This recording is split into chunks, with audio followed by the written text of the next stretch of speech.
Get this grease monkey out of my sight. Now. Isabel Vance's voice, sharp and cold as breaking glass, sliced through the sterile air of the boardroom. She gestured with a dismissive flick of her wrist toward the quantum entanglement core, its crystalline matrix sparking with chaotic energy. Her platinum Cartier bracelet glittered under the recessed lighting as she theatrically pinched the bridge of her nose. God, you even reek of industrial cleaner. This is a billion-dollar laboratory, not a back-alley garage. Leo Martinez froze in the doorway, a heavy-duty trash receptacle still clutched in his gloved hands. 30 of the brightest minds in quantum physics, all clad in bespoke suits and designer lab coats, stared at him as if he were a cockroach that had scuttled into their pristine sanctuary. Isabel, CEO of Ethelred Quantum Solutions, stood. Her crimson-soled heels, weapons in their own right, clicked an aggressive staccato against the polished obsidian floor. She stalked toward Leo, closing the distance until he was enveloped in a cloud of her perfume, a suffocatingly expensive blend of sandalwood and pure, unadulterated contempt. "Here's the deal, mop boy," she purred, her voice a venomous whisper. "Fix this billion-dollar communicator, this marvel that PhDs from Caltech and Stanford have declared a lost cause, and I'll give you my chair. The CEO title, the corner office, the billion-dollar stock package, it's all yours." She snapped her fingers, the sound like a whip crack inches from his face. "But when you fail, not if, but when, I won't just have security escort you out. I will personally see to it that you are blacklisted from every tech firm, every research lab, every single janitorial contract west of the Mississippi. You will be a ghost." The room fell into a silence so profound you could hear the hum of the servers 2 floors down. Hanging in the balance of this broken machine wasn't just a government contract worth $75 million. It was the future of instantaneous, unhackable global communication. Have you ever been so thoroughly dismissed, so completely written off, that someone would bet their entire empire on your failure? If you have, then you know the fire that ignited in Leo's gut at that moment. Stick with us, because this story is for anyone who's ever been underestimated. Go ahead and smash that like button and subscribe right now, because you are not going to believe what happens next. Ethelred Quantum Solutions rose from the sprawling tech parks of Austin, Texas, the so-called Silicon Prairie, like a dark glass fang challenging the sky. The 50-story tower was a monument to the bleeding edge of physics, a place where theoretical concepts became world-changing realities. And at its heart, its queen and executioner, was Isabel Vance. At 42, she had clawed her way to the top with a brand of ruthless ambition that had become a Silicon Valley legend. Her raven hair was always pinned in a severe architectural style, her suits tailored with the precision of a scalpel. The tech world called her a visionary titan. Her employees, in hushed tones behind encrypted firewalls, used words like vampire and sociopath. The company's crown jewel, its entire reason for existence, sat broken on the solid granite conference table. It was the Helios core, a prototype quantum entanglement communicator designed to transmit data instantaneously across any distance, rendering fiber optics and satellites obsolete. This wasn't just a piece of hardware. It was the culmination of a decade of research, 94 patents, and the consolidated dreams of the nation's most brilliant physicists. The machine could, in theory, synchronize entangled particles with 99.8% stability, an achievement that would revolutionize finance, military operations, and space exploration overnight. But for 8 agonizing weeks, Helios had defied them all. 4 separate teams, comprised of the top graduates from the world's most prestigious universities, had failed. 112 diagnostic tests had produced nothing but mounting frustration and a single, cryptic error code that mocked their efforts. Decoherence cascade failure. The machine would power up, hold a stable entanglement for exactly 7 minutes and 22 seconds, and then the delicate quantum link would shatter, the core overheating as it flooded the lab with useless static. Leo Martinez knew every polished tile, every hidden access panel, every hum and whisper of the Ethelred Tower. For 4 years, he had pushed his maintenance cart through its hallowed halls, a phantom in a gray uniform, as invisible to the titans of technology as the air they breathed. His official title, a cruel joke from HR, was Sanitation and Environmental Logistics Coordinator. But everyone, from the interns to Isabel herself, knew what he was. The janitor. The most overqualified janitor in the state of Texas. His associate's degree in applied physics from Austin Community College hung in a simple frame in his tiny studio apartment, a constant, bitter reminder of a path derailed by a fate he couldn't control. While his peers had gone on to 4-year universities, and then to places like this, Leo had made a choice. His younger sister, Maya, was fighting a rare genetic disorder, a cruel lottery ticket that required experimental treatments not fully covered by insurance. The copays were $3,000 a month. The math was simple, brutal, and absolute. His dream of a bachelor's degree from UT Austin would have to wait. His family came first. Always. The Helios crisis had poisoned the atmosphere in the tower. Isabel's morning briefings had become gladiatorial events. She paced the boardroom like a caged panther, her heels clicking a rhythm of pure fury that made senior physicists flinch. Piles of discarded 3D-printed models and burnt-out circuit boards accumulated in the corners like the bones of her fallen enemies. $90 million, she had shrieked at the lead engineering team during Friday's apocalyptic post-mortem. That's the penalty clause we trigger if we don't deliver a working prototype to the Department of Defense by the end of the month. $90 million that could have funded our expansion into Asia for the next decade. The engineers, men and women from Caltech, Stanford, and MIT, sat frozen in their ergonomic chairs, their $1,000 laptops displaying the same maddening error code they'd been staring at for 2 months. Their combined annual salaries topped $5 million. Their collective student debt was probably closer to 10. None of it mattered. The quantum core refused to maintain its delicate balance. Every time they thought they had isolated the variable, a software patch, a hardware recalibration, a new cooling system, the machine would hold for 7 minutes and 22 seconds, then collapse with a screech of electronic protest.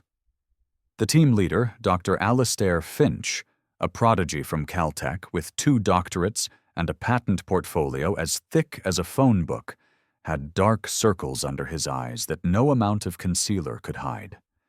His team had tried everything. They'd rewritten the stabilization algorithms from scratch. They'd replaced every superconducting wire.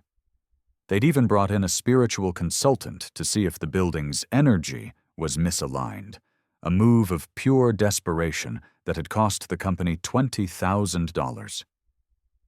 Isabel's gaze swept the room like a prison searchlight, hunting for a scapegoat. "Maybe the problem is we have too many people here who don't contribute," she'd said, her eyes landing on Leo as he quietly wiped down the smartboard. "Dead weight.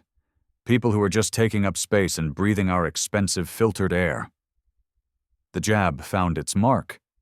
Several of the exhausted physicists glanced at Leo, their expressions a toxic cocktail of embarrassment and unspoken agreement.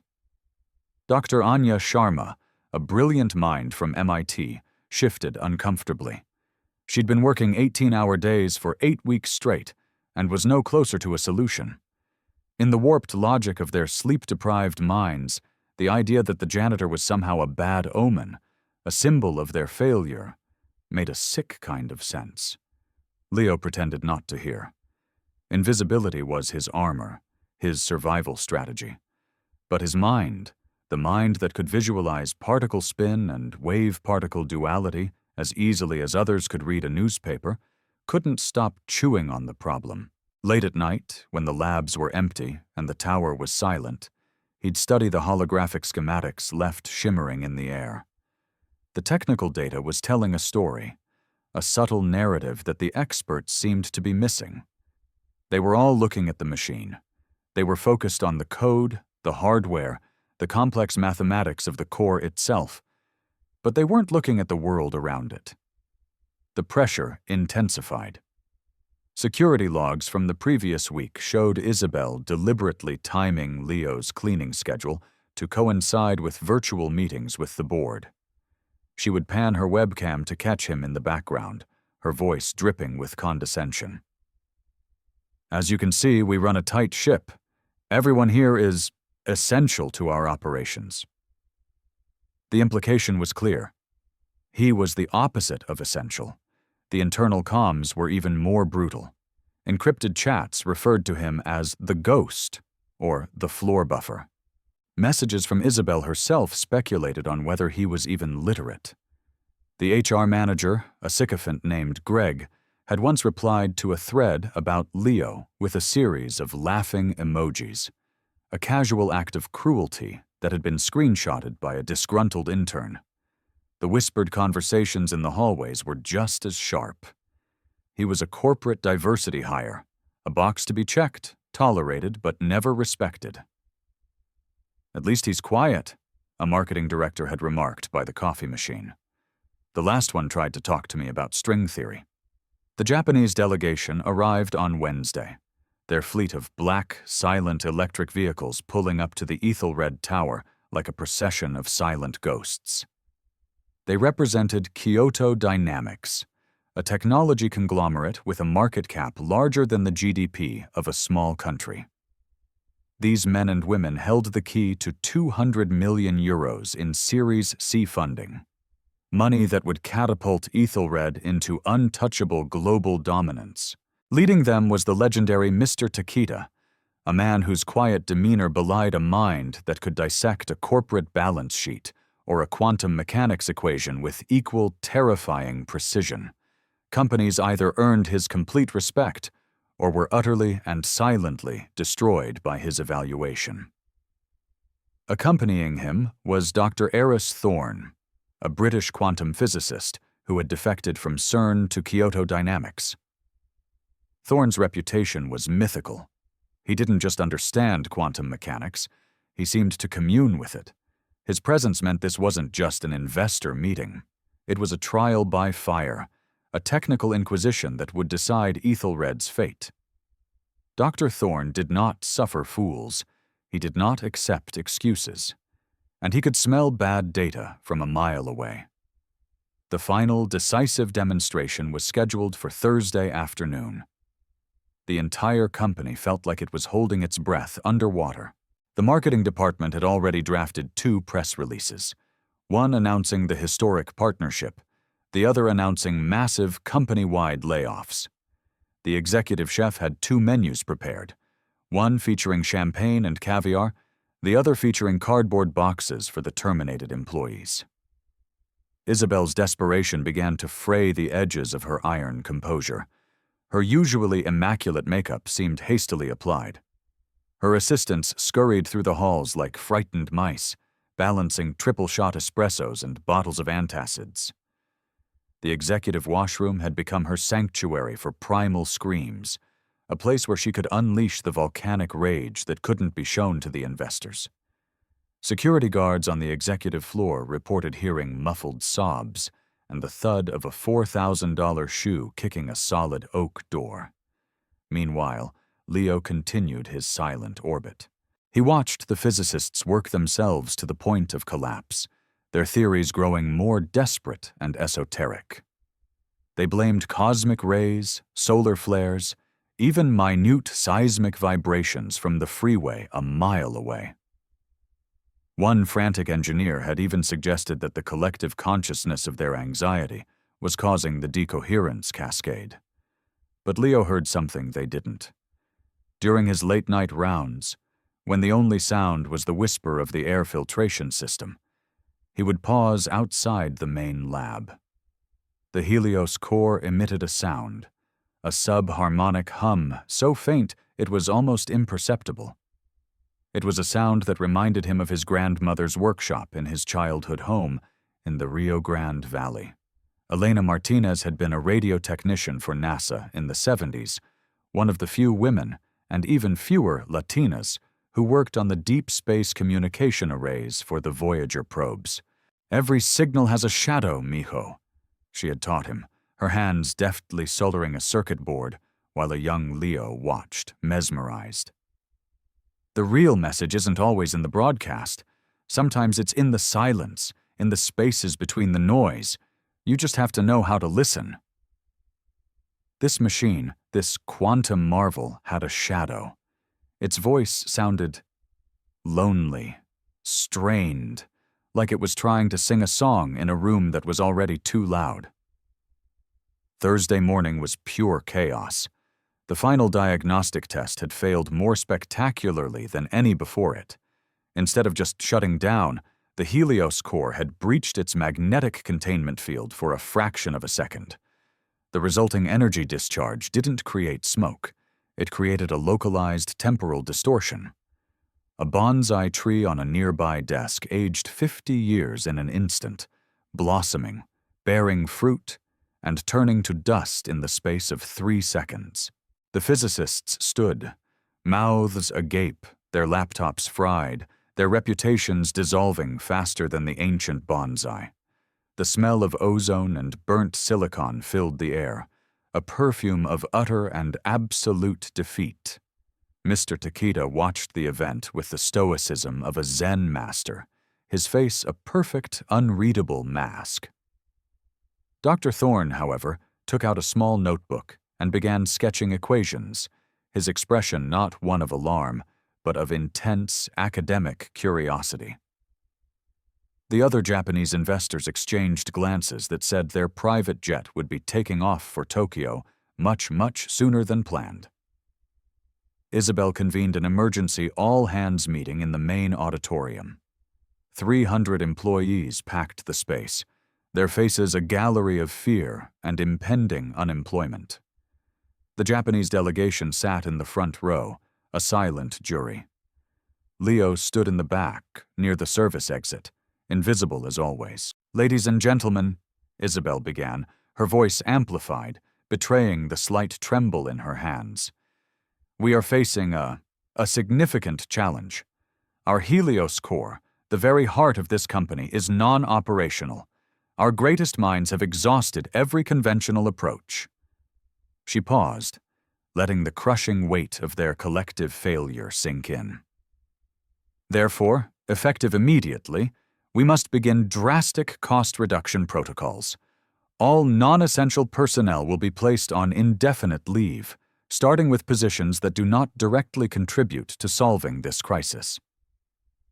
The room was so quiet you could hear a stock option vesting. Muffled sobs came from the marketing department. Isabel's eyes scanned the crowd, a predator searching for the weakest member of the herd to sacrifice. Her gaze passed over Leo, then snapped back, locking onto him with a sudden predatory gleam. And that's when Leo made his fatal mistake, or perhaps his first truly great move. He raised his hand. "Ma'am," his voice, calm and clear, carried through the auditorium's perfect acoustics. "With respect, I don't think you're listening to the right thing. You're all watching the signal, but you're not hearing the silence in between." 300 heads swiveled in unison, a synchronized movement of pure shock. The Japanese investors leaned forward. Mr. Takeda slid his glasses down his nose. Dr. Thorne stopped writing and slowly raised an eyebrow. His curiosity finally peaked. Isabel Vance's face went through a rapid, terrifying transformation. Surprise morphed into incandescent rage, which then cooled into something far more calculating and dangerous: an opportunity. But what Isabel didn't know, what none of them knew, was who Leo Martinez really was. They didn't know about the little girl in the hospital whose life depended on his paycheck, and they didn't know about the woman who had taught him to hear the secrets of the universe in the hiss of static between distant stars. The real story was just beginning. The Rio Grande Valley, 1999. The Texas heat was a physical presence, a shimmering blanket that made the air thick enough to drink. But inside Elena Martinez's workshop, it was cool and smelled of ozone and solar. At 68, she moved with the unhurried precision of someone who had spent a lifetime communing with delicate electronics. Her hands, wrinkled and stained with flux, could read a circuit board like a scholar reading ancient scripture. 12-year-old Leo would sit for hours on a stool, watching his abuela work miracles on discarded ham radios and broken televisions. She had been one of the first Latina technicians at NASA's Johnson Space Center in Houston, a pioneer who helped build the communication arrays that spoke to the Apollo missions and the Voyager probes. She had broken barriers in an era when a woman, especially a woman of color, in a NASA lab was as rare as a blue moon. "Listen, mijo," she would say, placing a pair of oversized headphones on Leo's small head. She'd tune a massive shortwave radio, turning the dial with microscopic care. "Hear that hiss? That's the sound of the Big Bang, the ghost of creation. Most people call it static, noise to be filtered out. But it's not noise, it's a story." That summer, while other kids were playing Nintendo, Leo was learning the language of the cosmos. Elena taught him that every electronic system had a natural resonant frequency, a unique voice. She taught him to diagnose problems not with fancy equipment, but with his ears and his intuition. An almost inaudible hum in a capacitor could predict a failure weeks in advance. A slight fluctuation in a signal's carrier wave could reveal interference from a source miles away. These were not skills taught in textbooks. They were an inheritance, a form of wisdom passed down from a woman who understood that the universe was made of vibrations. Her philosophy was as simple as it was profound. The signal doesn't lie, Leo. It doesn't care if you have a PhD or a GED. It doesn't care about the color of your skin or the money in your bank account. It only responds to those who respect it enough to listen, truly listen, to everything it has to say and everything it doesn't. Elena had survived for decades in a field dominated by white men with engineering degrees from MIT. She'd earned their grudging respect not through argument, but through undeniable competence, by solving problems that had left them stumped. Her legend at NASA was quiet but persistent. Elena Martinez could pull a coherent signal out of a hurricane of solar flares. "The Anglos, they will always test you," she told Leo one sweltering afternoon, her eyes focused on a complex wiring diagram. "They will assume you know less. They will look at your brown skin and your last name, and they will make up their minds before you even speak. But the physics doesn't see any of that. When you make the machine work when they couldn't, suddenly, their assumptions don't matter so much." By the time he was 17, Leo could assemble a deep space transponder from spare parts and intuition. His high school physics teacher was astounded by his innate understanding of wave mechanics and electromagnetism, concepts that usually took university students years to grasp. But life had other plans. Elena passed away from a sudden aneurysm during Leo's senior year. The funeral was filled with old men from the VFW and retired NASA engineers who drove down from Houston, all there to pay respects to the quiet woman who could hear the stars whispering. The workshop was dismantled. Her strange, wonderful tools were sold to cover funeral expenses. Leo's inheritance wasn't her equipment.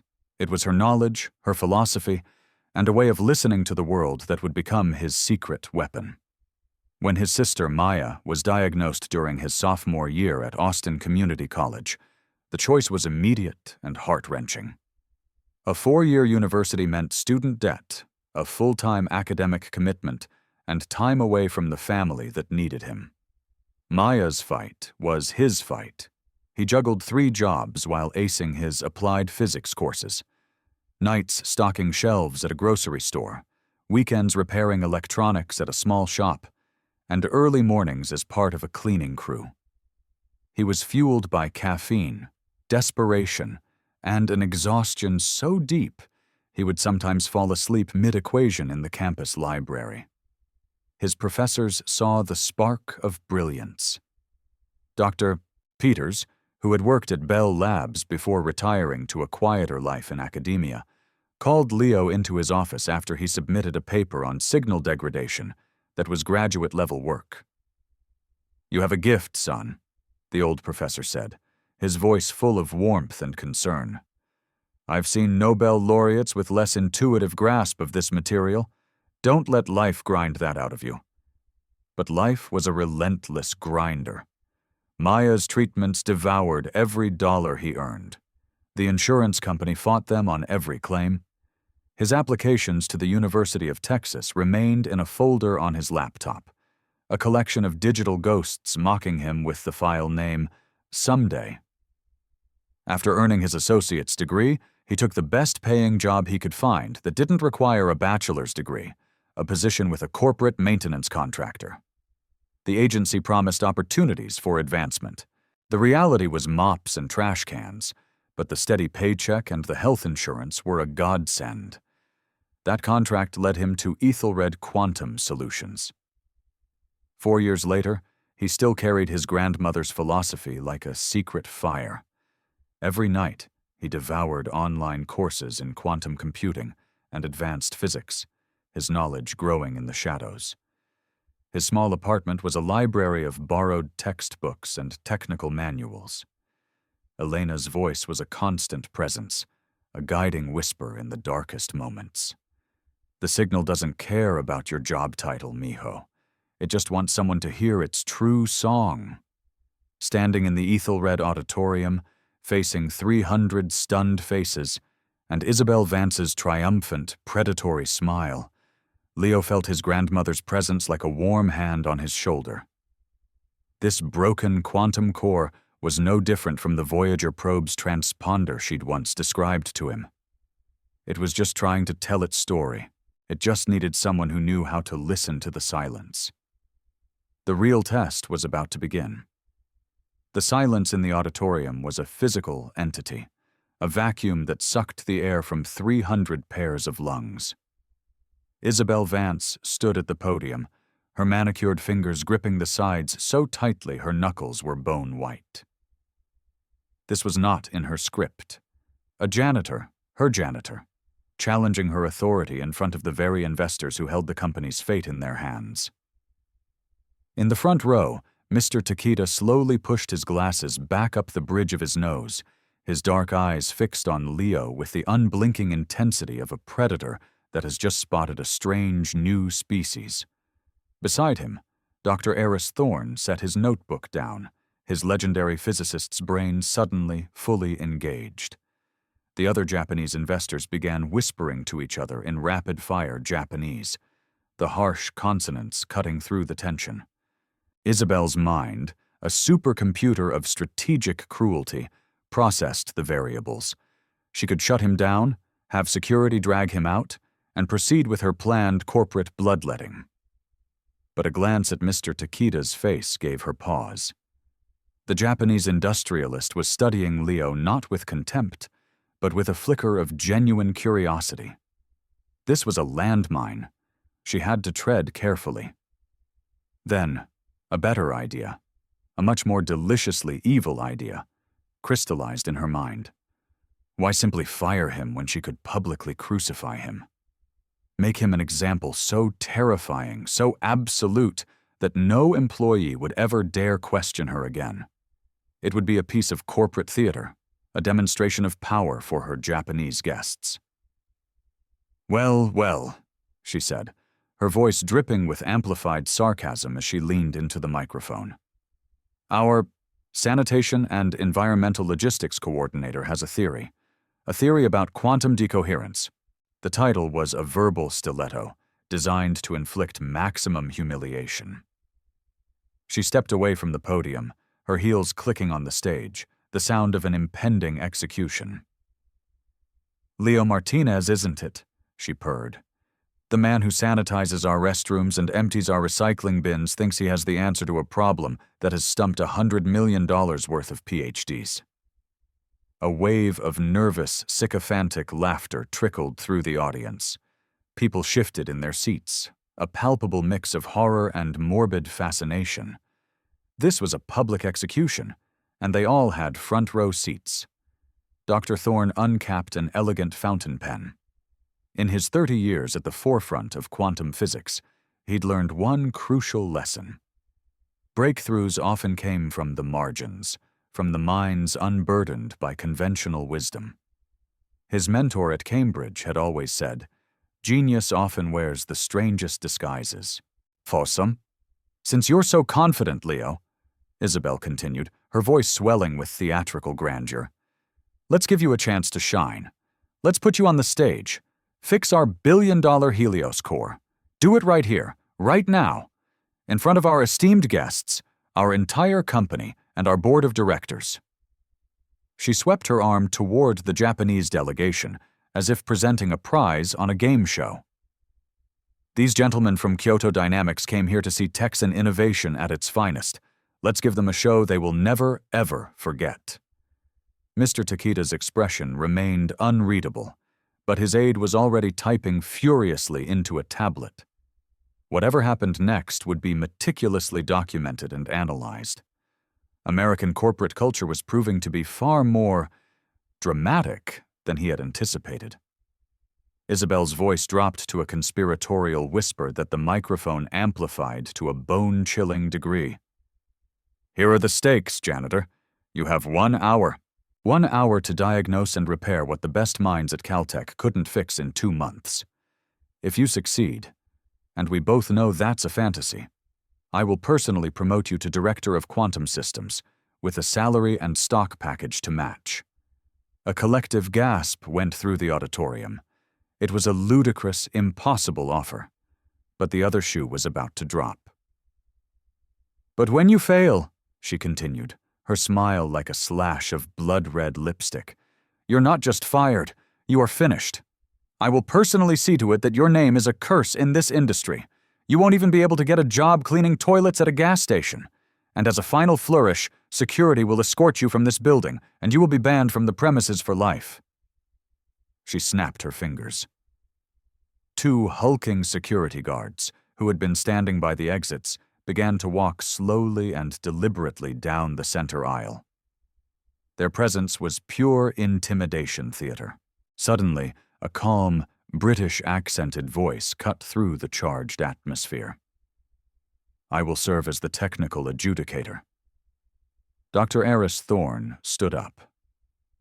At 60, with a shock of white hair and the piercing eyes of a man who regularly contemplates the fundamental nature of reality, he commanded an authority that dwarfed Isabel's corporate power. When he spoke, governments listened.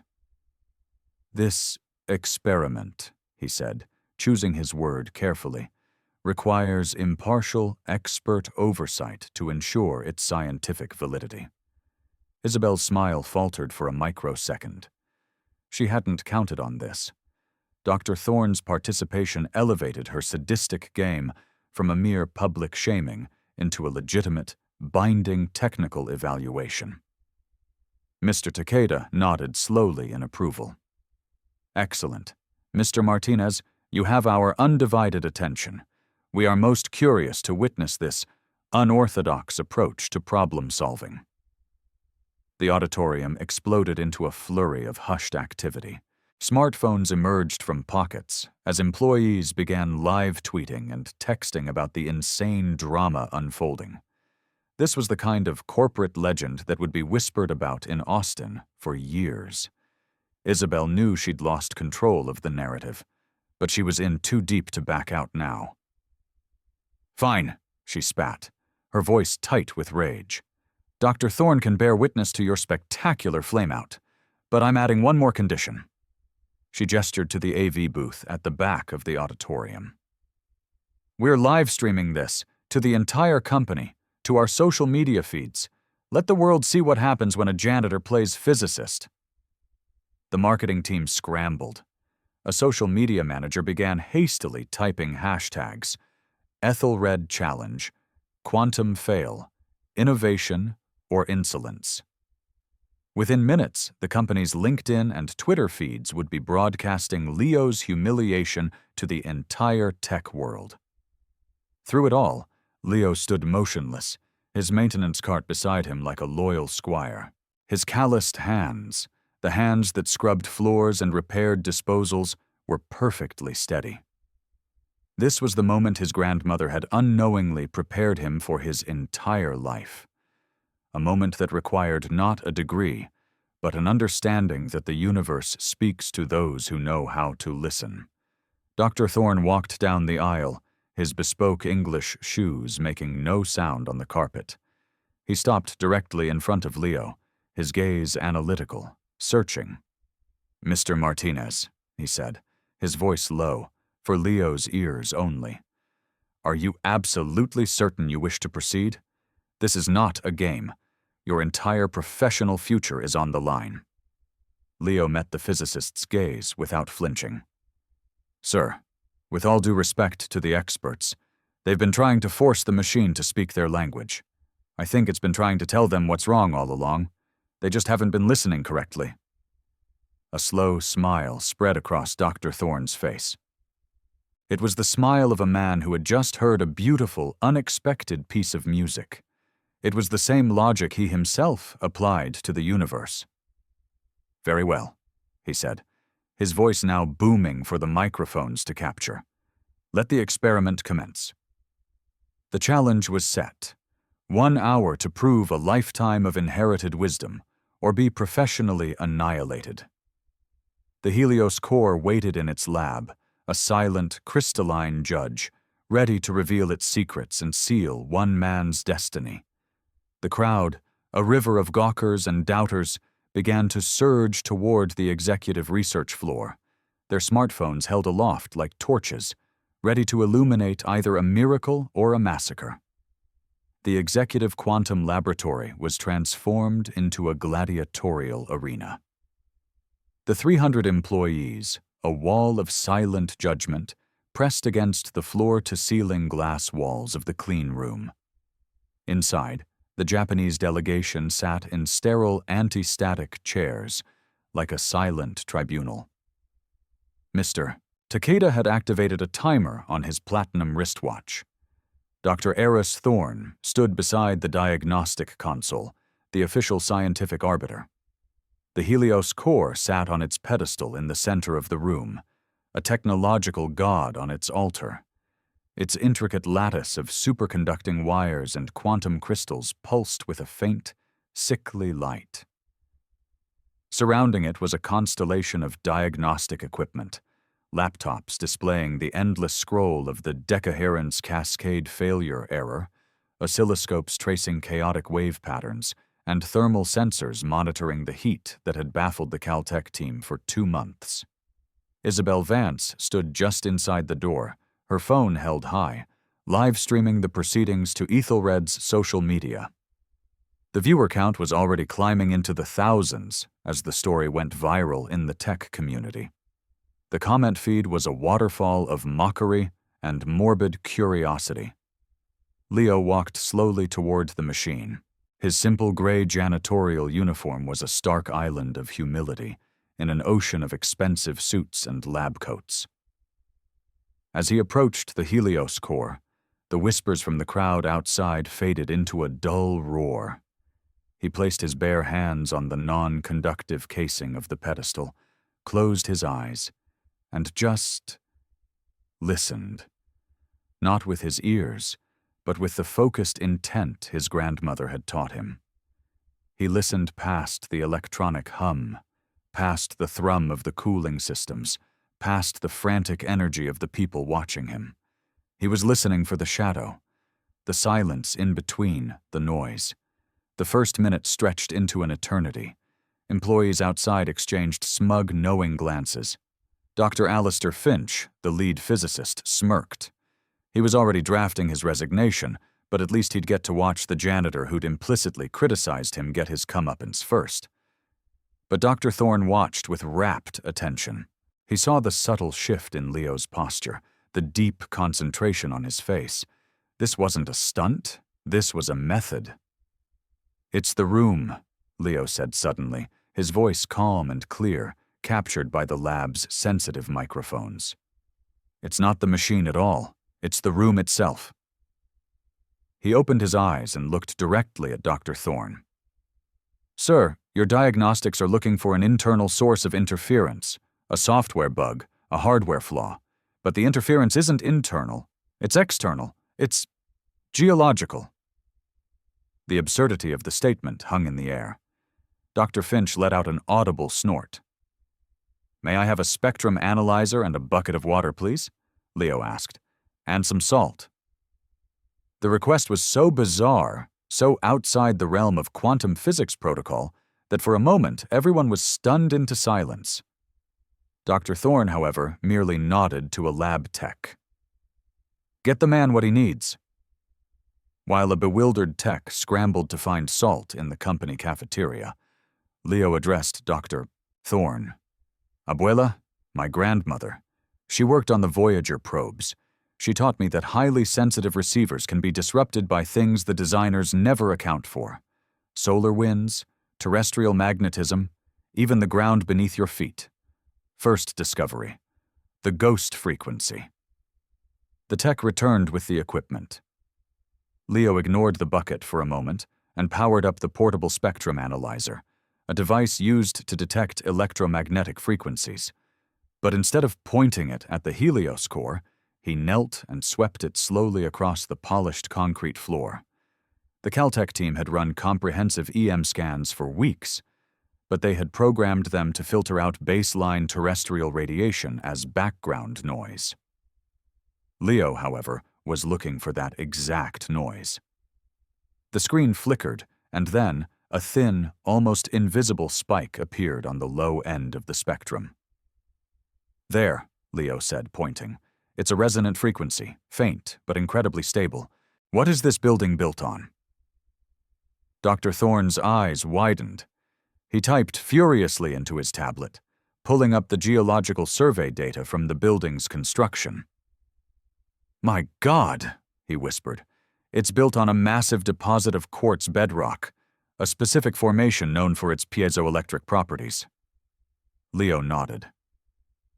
"The quartz is vibrating at a low, consistent frequency from the seismic hum of the entire city. Your sensors are so exquisitely sensitive that they're picking it up. The software is correctly identifying it as anomalous, as noise, and it's trying to filter it out. The effort of constantly fighting that ghost frequency is what's causing the quantum state to collapse at precisely 7 minutes and 22 seconds. That's the system's buffer limit before it overloads." A stunned silence fell over the lab. It was an explanation of such staggering simplicity and elegance that it bordered on genius. They had been looking at the storm, and he had seen the butterfly flapping its wings 1,000 miles away. Second discovery, the humble solution. But how do you fix it? You can't change the geology of Central Texas. This is where the bucket of water and salt came in. "My grandmother used to say that the ocean was the greatest shield on Earth," Leo said, pouring a canister of table salt into the water and stirring it with his hand. "A simple saline solution is one of the most effective and cheapest ways to ground and absorb stray low-level radio and electromagnetic frequencies." He walked to the base of the Helios core's pedestal. There was a shallow, recessed channel running around its perimeter, designed for liquid coolant in the event of an emergency shutdown. The engineers had dismissed it as irrelevant to the current problem. With the quiet confidence of a man performing a task he'd done 1,000 times, Leo began to carefully pour the salt water into the channel, creating a simple, low-tech moat around the base of the billion-dollar machine. The viewers on the live stream were going insane. The comments feed scrolled by in a blur of shock, awe, and frantic debate among physicists and engineers from around the world.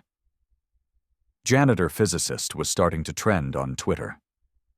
Isabel Vance's face was a mask of pale, horrified disbelief. This couldn't be happening. A janitor, with salt and water, was proposing a solution to a problem that had cost her company millions. The installation, if one could call it that, took less than 5 minutes. The salt water filled the channel, a primitive, almost laughable defense against a problem of quantum mechanics. "Ready for testing," Leo announced, stepping back. The boardroom fell into a silence that was almost religious. Mr. Takeda glanced at his watch. 37 minutes had elapsed. If Leo was right, the core would hold its entanglement indefinitely. If he was wrong, his humiliation would be absolute. Dr. Thorne stood before the master console, his face a study in controlled excitement. The Japanese investors leaned forward as one. Isabel's phone shook in her hand as she held it up to capture the final, fateful moment for the 50,000 people now watching her live stream. "Engage the core," Dr. Thorne commanded, his voice ringing with historic weight. The moment of truth had arrived. Could a janitor with a community college degree and a bucket of salt water succeed where the titans of technology had failed? The machine held its breath, ready to prove that the universe's greatest secrets are sometimes whispered not to the powerful, but to the humble, who have learned to listen to the silence. The command was entered. A single metallic click echoed through the lab, the sound of destiny locking into place. The Helios core awakened. The low hum began, a sound that had, for 2 months, been the prelude to failure. It swelled, filling the room with the energy of a contained star. But something was fundamentally different. The subtle, discordant undertone, the shadow that Leo had sensed, was gone. In its place was a pure, stable, resonant tone, the sound of perfect quantum harmony. Dr. Thorne's eyes, fixed on the main diagnostic screen, widened in disbelief. This was the sound of the impossible becoming real. Leo stood beside the now silent pedestal, his hand resting gently on its surface. He could feel the change. The frantic, struggling vibration was gone, replaced by the calm, steady pulse of a machine finally at peace, its voice no longer fighting the ghost in the floor. On the massive screen, a sea of red error messages vanished, replaced instantly by a cascade of glowing green indicators. "System stable. Entanglement lock 100%. Thermal readings nominal." The engineering team outside the glass gasped, a single, collective sound of astonishment. "Kamigoto da," Mr. Takeda whispered, a Japanese expression of awe, meaning a divine act. His icy composure finally shattered as he stared at the data stream. The core wasn't just stable, it was operating at 99.97% efficiency. A level of performance the Caltech team had theorized was possible, but had never once achieved. Dr. Thorne moved from one monitor to another, his mind, one of the greatest in his field, struggling to process the beautiful simplicity of what he was witnessing. Energy consumption is down 12%. Data transfer latency is 0. Absolutely 0. Harmonic resonance is flat. Perfectly flat. He looked up from the console, not at the machine, but at Leo, with an expression of profound professional reverence. "In my entire career, I have never seen a data set this clean. Your grandmother, she would have been immensely proud." The true test, however, was time. The dreaded 7-minute, 22-second mark approached. The tension in the room became so thick it was almost unbreathable. Isabel, her face ashen, zoomed in her phone's camera on the timer displayed on the main screen. This was the cliff edge where their hopes had died 112 times before.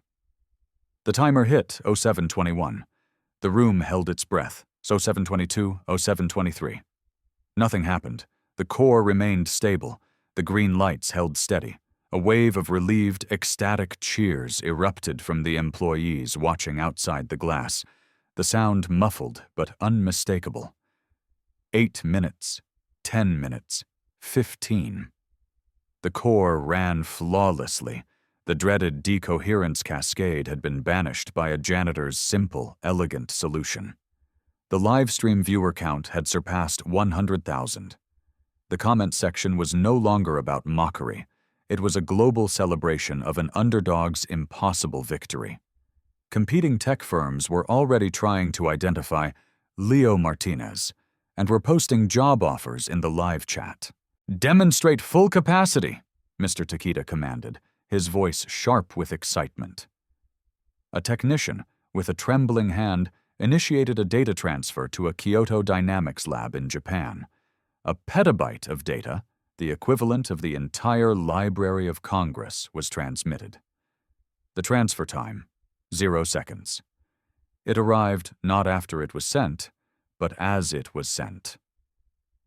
They had broken the speed of light. They had changed the world. "Shut it down," Dr. Thorne finally ordered after 30 minutes of flawless operation. "The hypothesis is proven." The Helios core powered down with a gentle, contented sigh. The green indicators remained on the screen, a silent testament to the miracle that had just occurred. The lab was quiet for a long, reverent moment as the sheer magnitude of the event settled upon them. 2 months of catastrophic failure, a problem that had threatened to bankrupt the company, had been solved in under an hour by the man who cleaned their floors. "Doctor," Thorne walked directly to Leo, ignoring everyone else, and extended his hand. "That was not merely engineering, Mr. Martinez. That was an act of profound scientific intuition. Where we saw a universe of complexity, you saw a simple truth. It was an honor to witness." Next came Mr. Takeda. His handshake was firm, his bow precise. "Mr. Martinez, your diagnostic methodology is the single most impressive display of innovative thinking our delegation has ever witnessed. We came to invest in a machine. We have instead found a master of it." Isabel stood frozen by the door, her phone still broadcasting the live feed of her own public execution. The comments were no longer about the Helios core. They were about her arrogance, her cruelty, her catastrophic failure of leadership. The moment of truth had passed, but the reckoning was just beginning. What would happen next would determine if true justice was possible in the cutthroat world of corporate America, and whether genius, once revealed, could ever be forced back into the shadows. The world had just seen an underdog win. Now they were waiting to see the tyrant fall. Dr. Thorne's voice, now imbued with an authority that was absolute, cut through the dazed silence of the lab. "Based on this demonstration, I am making an immediate and unconditional recommendation to my board." He turned to face Mr. Takeda and the Japanese delegation, but his words were aimed like a laser at the entire room and the 100,000 people watching online. "Mr. Leo Martinez has demonstrated a level of diagnostic and problem-solving genius that is, in my professional opinion, unparalleled. His analysis was flawless, his solution was breathtakingly elegant, and his execution was perfect." Mr. Takeda nodded, a gesture of finality. "Kyoto Dynamics concurs. Mr. Martinez's methodology is precisely the kind of disruptive, outside-the-box thinking we seek in our strategic partnerships." He paused, glancing at a message on his aide's tablet. "Therefore, we are prepared to increase our initial investment offer by 30%. Furthermore, our investment will be contingent upon Mr. Martinez being appointed to lead the joint integration team between our two companies." The whispers outside the glass enclosure turned into a roar. A 30% increase meant an additional 60 million euros, capital that would instantly make Ethelred the undisputed global leader in quantum communications. "Furthermore," Dr. Thorne added, his eyes finding Isabel in the doorway, "I will be submitting a formal report to the Ethelred Board of Directors detailing how an employee of Mr. Martinez's profound talent was systematically overlooked and relegated to menial labor. A corporate culture that allows such a catastrophic waste of human capital is, in itself, a significant liability. The live stream comments were now a wildfire of celebration and condemnation. The hashtags #HireLeo and #FireIsabel were trending worldwide. Screenshots of her cruel remarks from the beginning of the video were being juxtaposed with images of Leo's quiet triumph. Dr. Alistair Finch, the Caltech prodigy, stepped forward, his face a mask of profound humility. "Mr. Martinez, Leo, on behalf of the entire engineering team, I formally apologize. We were arrogant, we were blind, and we were wrong. It would be an honor to work under your leadership." The transformation was absolute. In the span of a single hour, Leo had gone from an invisible janitor to a revered scientific mind, from a target of ridicule to a sought-after global talent. The Japanese partnership was secured. The Helios crisis was over. Ethelred's future was assured. But the final, most satisfying act was yet to play out. All eyes in the room, and thousands more online, turned to Isabel Vance, who was finally realizing that the public crucifixion she had staged had claimed an unintended victim: herself. The atmosphere in the lab shifted from scientific discovery to corporate judgment. What had begun as Isabel's theater of humiliation was now the scene of her professional immolation. Mr. Takeda's aide was whispering urgently in his ear, showing him social media analytics. The live stream had been picked up by major news outlets. Janitor physicist was the #1 trending topic on the planet. The story was no longer just about tech. It was a viral human drama about justice, arrogance, and redemption. A board member, watching the stream remotely, had already called the company's general counsel. An emergency session was being convened. The investigation into Isabel's conduct would be swift and brutal. It wouldn't need to be deep. The live stream itself was Exhibit A. Her history of abusive emails and chats, which terrified employees began forwarding to the board's anonymous tip line, would be Exhibit B. The testimony of Dr. Thorne and Mr. Takeda would seal her fate. The consequences were delivered with the cold precision of a surgical strike. By the end of the day, Isabel Vance was terminated. The board cited gross mismanagement, creation of a hostile work environment, and reckless endangerment of shareholder assets. Her billion-dollar golden parachute was voided due to the for-cause nature of her dismissal. The video she had intended as her subordinate's undoing had become her own digital guillotine.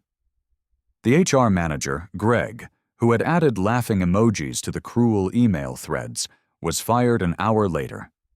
The company issued a public apology, not just for the technical failures, but for the deeply flawed corporate culture that allowed talent to be suppressed and ridiculed.